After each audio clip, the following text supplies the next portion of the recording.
world. Yes, Tell we us need to push about this book. Tell This us book is important. Okay, tell us about your favorite story, you've ever come across. Okay, so I'll tell you this one story, and this is a story that has to deal with hijab. Are you guys ready for this? Sure. Because this is going to make you feel some type of way. Okay. I'm good. So in 1955, in Syria, there was a family of 5, a mother and a father and 3 daughters, who decided to flee the country, flee Syria, and head to America.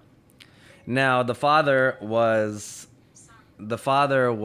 the wife and the 3 daughters, listen, I'm going to go to America, I'm going to go to California, I'm going to get everything set up, and then 3 weeks later, you and the 3 daughters come meet me in California.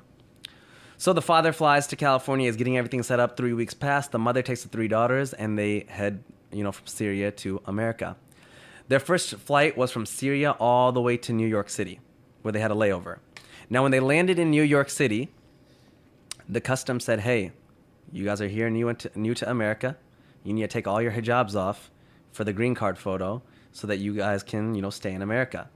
So the mother, being by herself, not really knowing the English language, is nervous and scared. She said, okay, she took the hijab off and took the photo, put it back on. Next oldest daughter did, second oldest daughter did. The third daughter, a 13-year-old girl named Hala Atik, said when it was her turn, hijab is part of my faith, and I don't want to take it off for this photo. And the security, they kind of went back and forth with her, and they said, well, listen, little girl, we'll send you back to Syria if you don't take your hijab off for this photo. And she said, I would rather go back to Syria. And this is a young 13-year-old girl who flew all the way from Syria to New York in a foreign country. They're in a foreign country. She should be scared. She doesn't know what's going on.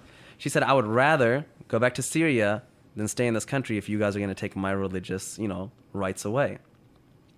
Security came, management came. They put her in a back room. They made each older sister go to her separately and talk to her. They had the mother go talk to her. Then the 13-year-old girl said, I don't care who you bring back here. I will not take my hijab off for this green card photo. After 2.5 hours passed, the whole security's there, management's there, cops are there. They finally said, hey, little girl, you can keep your hijab on, you can take the photo.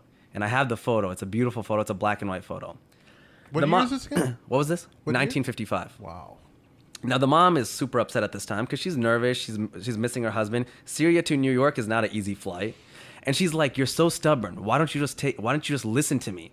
So they grab their suitcases, and she's like pissed off at her daughter. And they run to their next gate. They miss their flight. So now this family who spent all their money, they're like, Syrian refugees. They're now like even more scared and even more worried. And the mom's like, now what do we do? They go to United Airlines. They talk to them. They negotiate. They're like, well, we can't do anything. You guys are making it difficult. Finally, they mutually agree that we'll put you on the next flight to California. They get on the next flight. While they're flying to California, the mom is yelling at this 13-year-old girl like the entire time. Like, you're so stubborn. I miss my husband. I'm tired. They land in California, and their husband's, the father's there, and he's in tears and he's crying. And he's like, you're alive. You're alive. And they're like, why wouldn't we be alive? The flight that they were supposed to get on, American Airlines number 191, crashed, killing 295 people. It was the biggest crash in American Airlines history. Wow.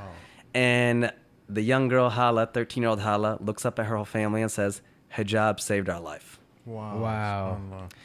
She was there in California. I'm having an event on September 8th. Hala was there. Hala's coming. She's now like, an old woman. She still wears hijab. I put this on my platform, Muslims of the World, about a year and a half ago. Over 40 million people ended up reading that story because it went viral.